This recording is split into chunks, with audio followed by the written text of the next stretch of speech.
Fala aí, suas ovelhas desgarradas. Desgarradas. Pensou que eu ia falar outra coisa. Videozinho de react aqui no canal, porque vocês gostam. Um oferecimento aqui, ó. O fantasma do comunismo, olha que beleza. E hoje um vídeo diferente, porque eu vou reagir a uma pregação completa, isso mesmo. E se vocês gostarem desse modelo, eu vou trazer mais. Vou lá fazer o sacrifício de assistir pregação desses pastores, desse tipo de teólogo, para trazer entretenimento para vocês, viu? De nada. Por favor, se inscreva no canal, deixa o like, já envia para alguém. É só isso que eu te peço, tá? Seu pastor te pediu dízimo. Eu só estou pedindo para você se inscrever no canal. Óbvio que eu não vou passar a pregação completa, porque ninguém merece 50 minutos, 1 hora, mas eu assisti ela completa e vou deixar o link para você assistir aqui também, para você não dizer que eu tirei de contexto. A pregação está completinha aí para você assistir, tá bom? É uma pregação do arqueólogo, teólogo, adventista e bombadíssimo nos podcasts aí, Rodrigo Silva. E esse cara tá bombado porque ele é inteligente, fala bem, é arqueólogo, então ele tem uma certa... Não, esse cara aí ele não tá falando só de fé, não, ele tem ciência. Muito cuidado com esse tipo de argumento, viu? O cara tem diploma. Eu sugiro que você pesquise no meio acadêmico, entre os arqueólogos, entre os historiadores, o quanto o Rodrigo Silva é respeitado dentro da academia. Ele é muito respeitado dentro da igreja evangélica, mas na academia, faz a sua pesquisa. Bom, o vídeo que eu trago dele hoje é um vídeo antigo, porque é o único vídeo que ele dá essa explicação completa. Mas se você assistir cortes de podcast dele desse ano, a opinião dele continua a mesma. Só que nesse vídeo aqui ele explica tudinho, então ele mesmo vai mostrar para nós o nível de incoerência. Eu não estou brincando, é gritante. O tema é suco de uva ou vinho alcoólico? O que Jesus tomava? E só para você saber, essa discussão só acontece dentro da igreja evangélica, tá bom? Na história, na academia, fora da igreja, não existe essa discussão. Aí, que tipo de vinho se tomava na antiguidade? Que tipo de vinho se tomava em Roma, na Grécia Antiga? Era vinho com álcool ou eles ficavam tudo bêbado fazendo orgia com suco detox? Mas por causa desses pastores fundamentalistas, teólogos, com diploma de arqueólogos, darem esse tipo de argumento, a igreja evangélica agora virou burra, dizendo que o vinho era sem álcool. Bom, vamos começar a assistir esse negócio para ele mesmo mostrar o seu nível de incoerência. Tá bom? Vamos embora. Porque, e aí, a gente pode beber vinho ou não pode? A Bíblia fala de vinho várias vezes lá. Jesus transformou água em vinho. A Santa Ceia teve o vinho. E aí? Não era vinho fermentado. Como é que você fala isso, Rodrigo? Não era. E eu vou falar pra vocês por que não era. E geralmente quando as pessoas falam assim, Jesus tomava vinho, elas não estudaram cultura greco-romana. É isso.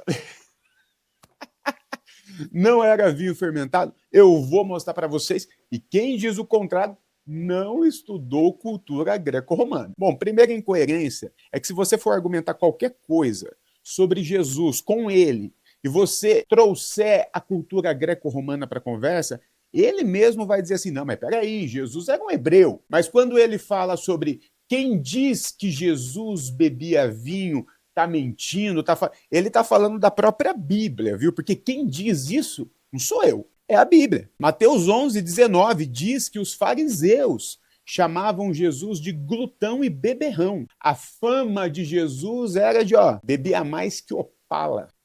Eu vou primeiro colocar o problema para responder para vocês. O vinho, a uva pura, só... Presta atenção nessa parte, porque ele vai dar todo o argumento contra ele mesmo. Perceba, ele vai agora falar sobre o único mês em que a uva dava naquela época, correto? Então preste atenção. Dá uma vez por ano. Eu não sei o mês que a uva dá no Brasil, no Oriente Médio em setembro. A pergunta é o seguinte, se a uva só dá uma vez por ano, a única época do ano que eu poderia ter suco de uva puro era setembro. Porque depois, o que acontece? Ela fermenta, eles não tinham geladeira, não tinha lugar de conservar a uva, então era óbvio que o vinho tinha que ser no Novo Testamento. Então, olha só, ele mesmo, de forma razoável e coerente, sabendo que não havia geladeira e nem agrotóxico que faz ter uva o ano todo, ele sabe que a uva só dá em setembro, naquela região, naquela época, Uva só dava em setembro. Ou seja, o suco da uva, antes de fermentar, o suco da uva ali fresca só poderia existir em setembro. Passou setembro, aquele suco tinha que ser armazenado, ele ia começar a fermentar e se transformava no vinho. Então, para começar dos 12 meses, apenas em um mês tinha suco de uva. E o cara já começou dizendo que em todas as passagens da Bíblia que fala sobre vinho, na verdade estava falando sobre suco. Isso aí está no começo da pregação dele, você pode assistir completo. Ele fala que em todas as passagens, quando a Bíblia fala vinho, na verdade ela está falando suco. Só que agora ele mesmo está dizendo que suco só tinha um mês no ano. Então, pelo jeito, tudo que aconteceu na Bíblia envolvendo vinho aconteceu em setembro, segundo o grandíssimo arqueólogo. E para piorar, só para você ver o nível de incoerência dele, de quem o ouve. Se você entrar lá no Instagram dele, colocar na caixinha de pergunta assim, Rodrigo, em que mês Jesus morreu? Ele prontamente vai te responder, em abril. E por que sabemos que Jesus morreu em abril? Porque Jesus morreu na Páscoa, segundo a Bíblia do estudioso aí. Jesus morreu na Páscoa, e a Páscoa acontecia no 14º dia do mês Nissim, do calendário judaico antigo. E isso sempre caiu em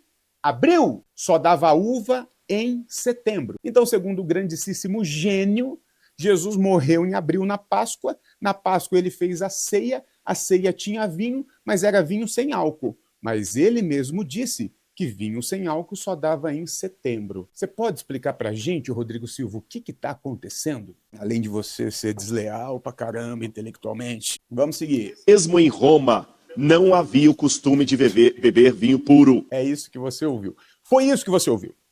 Foi isso. Em Roma, Roma antiga, a Roma que você conhece, nos filmes, nos livros, nas histórias, aquela Roma daquele politeísmo, de festas regadas a vinho, segundo ele, ninguém bebia vinho. Ouça. Alcoólico não era de bom tom. A nossa sociedade tem os...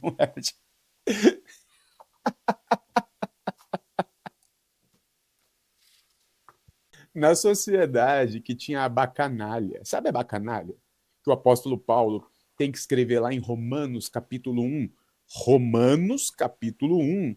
A igreja que estava em Roma estava envolvida com a bacanalha. Imagina os que não eram da igreja. A bacanalha era uma grande orgia ao deus Baco, regada a muito vinho. Em toda a cultura greca-romana antiga, o vinho está muito presente, mas ele está afirmando que não era de bom tom. Você não acredita no que ele vai comparar para dizer que não era de bom tom beber vinho na Roma antiga. Ouça com os seus próprios ouvidos. De drogas, sim ou não? Sim. Mas se daqui a 2000 anos alguém falar o seguinte, não, na época lá do pastor Isaías, lá em Brasília, as drogas eram Antes, ele tá comparando o vinho com a droga.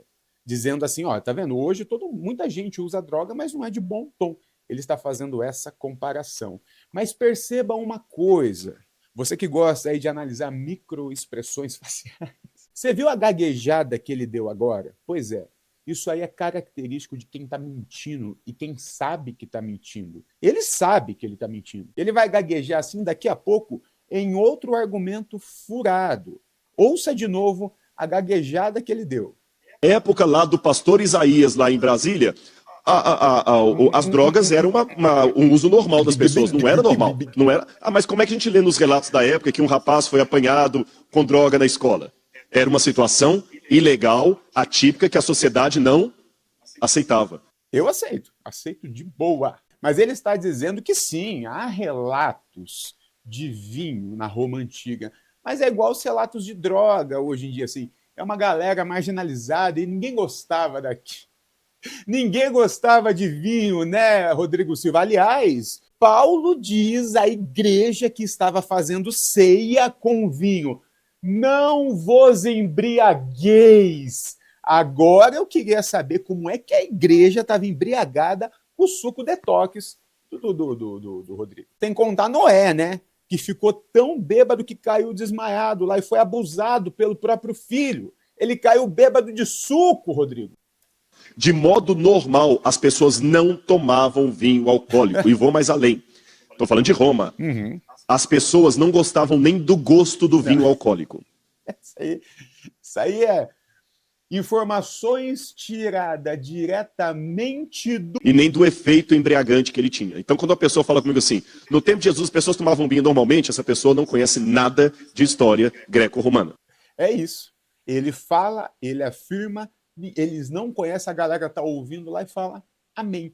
Ninguém gostava de vinho na época de Jesus. Paulo diz que a igreja tem que parar de beber a ponto de ficar bêbado, porque eles não gostavam, eles estavam só tomando muito sangue de Cristo para se purificar dos seus pecados.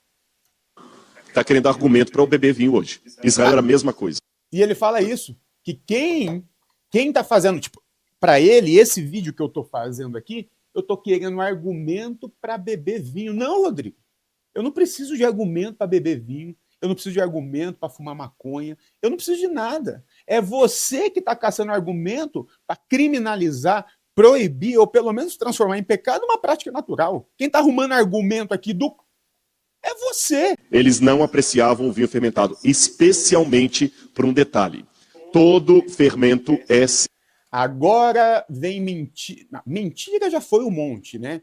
Mas agora vem a mentira mais deslavada de todas. Porque ele já mentiu sobre a cultura, ele já mentiu sobre o momento ali do suco, o mês. Agora ele vai mentir sobre a Bíblia. Ele vai mentir sobre a Bíblia que ele chama de inerrante, santa e infalível. Símbolo de pecado na Bíblia. Jamais poderia se usar algo fermentado numa cerimônia religiosa. O pão não podia ter fermento, o vinho também não podia ter fermento. Você viu o que ele fez? Você viu a manipulação do texto?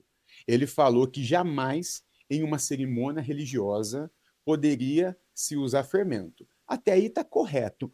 Nas cerimônias religiosas hebraicas, nas cerimônias que eram reconhecidamente hebraicas, religiosas, era proibido usar o pão com fermento, como o texto diz.